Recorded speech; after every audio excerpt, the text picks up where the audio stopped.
வணக்கம் நண்பர்களே, எல்லோரும் எப்படி இருக்கீங்க? இன்றைக்கி நம்ம பார்த்திங்கன்னா ஒரு ஆந்திரா ஸ்பெஷல் சூப்பரான ஆந்திரா பெசரட்டும், அதுக்கு தொட்டுக்க பார்த்திங்கன்னா இஞ்சி சட்னியும் தான் நம்ம பார்க்க போகிறோம். எப்போவுமே ரெகுலராக இட்லி தோசை இதே மாதிரியே சாப்பிட்டுட்ருக்கோம். கொஞ்சம் டிஃப்ரெண்ட்டாக பச்சை பயிறு வச்சு சூப்பராக ஆந்திரா பெசரட்டும், அதுக்கு பக்காவான காம்பினேஷனாக இஞ்சி சட்னியும் எப்படி செய்கிறதுன்னு பார்க்கலாமா? ரொம்ப சிம்பிள், ரொம்ப ஈஸியாக செஞ்சிடலாம். ரொம்பவே ஹெல்த்தியான ரெசிப்பியும் கூட. வாங்க பார்க்கலாம். இப்போ இதுக்கு பார்த்திங்கன்னா பச்சை பயிறு 1 கப்பு, பச்சரிசி பார்த்திங்கன்னா 1/4 கப்பு. இதுதான் நம்மளுக்கு அளவு. இதை நல்லா ஒரு 5 மணி நேரம் நம்ம ஊற வச்சுக்கலாம். நீங்கள் வேணால் நைட்டு கூட ஊற வச்சுக்கோங்க.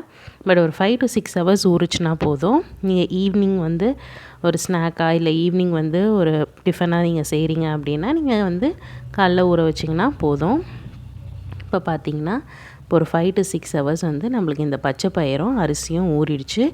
1 கப் பச்சை பயிருக்கு 1/4 கப் அரிசி சேர்த்துக்கலாம். இது கூட பார்த்திங்கன்னா நம்ம 2 துண்டு இஞ்சி, பச்சை மிளகா, கொஞ்சமாக வாசனைக்கு பார்த்திங்கன்னா கொத்தமல்லி, சீரகம், இதுக்கு தேவையான உப்பு, இது எல்லாத்தையும் சேர்த்து நம்ம நல்லா தோசை மாவு மாதிரி நம்ம நைஸாக அரைச்சி எடுத்துக்க போகிறோம். பாருங்கள், இது எல்லாத்தையும் அரைச்சாச்சு. ரொம்ப தண்ணியாக இருக்கக்கூடாது. கொஞ்சம் லேசாக கெட்டியாக இருந்துச்சுன்னு வச்சுக்கோங்களேன். நம்ம தோசை ஊற்றும் போது பார்த்திங்கன்னா நல்லா மெலிசாக அழகாக ஊற்றலாம். பாருங்கள், இந்த மாதிரி இருந்துச்சுன்னா போதும். நம்ம தோசை ஊற்றிட்டு தடவுறதுக்கு ஈஸியாக இருக்கும். அதனால் இந்த கன்சிஸ்டன்சியில் உங்களோட மாவு இருக்க மாதிரி பார்த்துக்கோங்க. இப்போ மாவு ரெடியாக இருக்குது. சட்னி ரெடி பண்ணிடலாம். கொஞ்சமாக எண்ணெய் ஊற்றிக்கலாம். அதில் 1 ஸ்பூன் கடலைப்பருப்பு, 1 ஸ்பூன் உளுத்தம்பருப்பு, 1 ஸ்பூன் தனியா போட்டு நல்லா வறுத்துக்கலாம். இதுக்கு காரத்துக்கு ஏற்ற மாதிரி ஒரு 4 காஞ்ச மிளகா சேர்த்துருக்கேன். நீங்கள் இது கூட ஒரு காஷ்மீரி மிளகா சேர்த்திங்கன்னு வச்சுக்கோங்களேன், கலரும் பார்த்திங்கன்னா சூப்பராக இருக்கும். இப்போ இது எல்லாத்தையும் வறுத்தாச்சு. நம்ம இது தனியாக எடுத்து வச்சுக்கலாம். அதே கடாயில் கூட கொஞ்சமாக எண்ணெய் சேர்த்துக்கிட்டு நம்ம இஞ்சியை துண்டு துண்டாக கட் பண்ணி வச்சுருக்கோம். அந்த இஞ்சி எல்லாத்தையும் இதோடு சேர்த்துட்டு நல்லா வறுத்துக்கலாம். நல்லா பொரிஞ்சு வாசனை சூப்பராக வரும். இஞ்சியோட வாசனை அந்தளவுக்கு நம்ம நல்லா வறுத்துக்கலாம். இப்போ இதெல்லாம் ஆறின உடனே நம்ம ஒரு மிக்ஸி ஜாருக்கு மாற்றி எடுத்துக்கலாம். இது கூட பார்த்திங்கன்னா கொஞ்சமாக பார்த்திங்கன்னா நான் புளி ஊற வச்சுருந்தேன், அதையும் சேர்த்துக்கலாம். இப்போ இதுக்கு தேவையான அளவுக்கு உப்பு சேர்த்தாச்சு. புளி பார்த்திங்கன்னா கொஞ்சமாக ஊற வச்சுருந்தேன், அந்த தண்ணியோடையே இதோட சேர்த்துட்டு நம்ம பார்த்திங்கன்னா இந்த எல்லா டேஸ்ட்டும் பார்த்திங்கன்னா காரமாக இருக்கும் இல்லையா? ஸோ வெல்லம் சேர்க்கும்போது இது எல்லாத்தையும் பேலன்ஸ் பண்ணி கொடுக்கும். அதனால் 2 துண்டு நான் வெல்லமும் இதோட சேர்த்துட்டேன். இப்போ இதை நம்ம சட்னியாக அரைச்சி எடுத்துக்கலாம். ரொம்ப தண்ணியாக சேர்க்க வேணாம், ஒரு கெட்டி சட்னி மாதிரி நம்ம அரைச்சி எடுத்துக்கலாம். இப்போ அரைச்சி எடுத்தாச்சு. இப்போ கடைசியாக சூப்பராக ஒரு தாளிப்பு கொடுத்துடலாம். நல்லெண்ணெய் ஊற்றிக்கோங்க, சூப்பராக இருக்கும். கடுகு, சீரகம், உளுத்தம்பருப்பு, கொஞ்சமாக கருவேப்பிலை சேர்த்துட்டு சூப்பராக அந்த சட்னியில் நம்ம தாளித்து கொட்டியாச்சு. கமன்னு இஞ்சி சட்னியும் ரெடி ஆகிடுச்சு.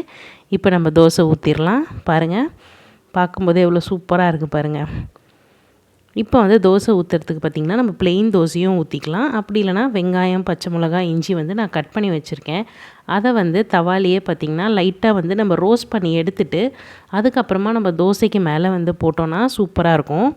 இப்போ அதனால் கொஞ்சமாக எண்ணெய் ஊற்றிட்டு கொஞ்சமாக பச்சை மிளகாய், இஞ்சி எல்லாத்தையும் பொடி பொடியாக கட் பண்ணி வச்சுருக்கேன். கூடவே வெங்காயம், இது எல்லாத்தையும் ரொம்ப நம்ம வதக்கணும் அப்படிங்கிறது இல்லை, லேசாக நம்ம வதக்கி எடுத்துக்கலாம். அந்த வாசனை போகிற அளவுக்கு நம்ம வதக்கி எடுத்து வச்சிட்டோம். இப்போ நம்ம தோசை ஊற்றிக்கலாம். இப்போ பார்த்திங்கன்னா தோசைக்கல்லை நல்லா தொடச்சிடலாம். நம்ம அதுக்கப்புறமா வெங்காயம் இருக்குது பார்த்திங்களா, வெங்காயம் வச்சு அதை சீசனிங் பண்ணிட்டோன்னா தோசையும் பார்த்திங்கன்னா நமக்கு ஒட்டாமல் வரும். இப்போ நம்ம தோசை மாவு எடுத்து ஊற்றிட்டு அழகாக ஃபஸ்ட்டு பார்த்திங்கன்னா நான் ப்ளெயினாக ஒரு தோசை ஊற்றி காமிக்கிறேன். அவ்வளோதான், சூப்பராக நம்ம மெலிசாக அழகாக தேய்க்கிறதுக்கு வரும். ரொம்ப தண்ணியாகவும் இருக்கக்கூடாது, ரொம்ப கெட்டியாகவும் இருக்கக்கூடாது. மாவு பார்த்திங்கன்னா கரெக்டாக இருக்குது. நம்ம அழகாக ஊற்றியாச்சு. லைட்டாக எண்ணெய் ஊற்றிக்கிட்டு நம்ம மூடி போட்டு வேக வச்சிடலாம். அவ்வளோதான். இப்போ சிம்மில் வச்சுருங்க. வச்சுட்டு நம்ம மூடி போட்டு ஒரு 1 நிமிஷம் 2 நிமிஷம் இருந்தாலே சூப்பராக வெந்துடும் இது. இப்போ இது பார்த்திங்கன்னா ஆந்திரா பெசரட்டு மேலே பார்த்திங்கன்னா நம்ம யூஷுவலாக உப்புமா செய்வோம் பார்த்திங்களா, அந்த உப்புமாவை மேலே வச்சு மூடி கொடுப்பாங்க. அது இஞ்சி சட்னியோடு சேர்த்து சாப்பிடும்போது அதுவும் சூப்பராக இருக்கும். இப்போ திருப்பி போட்டு ரொம்ப நேரம் வைக்க வேண்டாம். ரொம்ப ப்ரௌன் கலரில் ரோஸ்ட் ஆக வேண்டாம். அடிப்பக்கம் லைட்டாக திருப்பி போட்டு உடனே நம்ம எடுத்துடலாம். அவ்வளோதான். இது பார்த்திங்கன்னா ப்ளெயினாக பெசரட்டு ரெடி ஆகிடுச்சு நம்மளுக்கு. இப்போ வந்து மேலே வந்து நம்ம வெங்காயம்லாம் வதக்கி வச்சுருந்தோம் இல்லையா, அதை போட்டு நம்ம ஒன்று செய்யலாம்.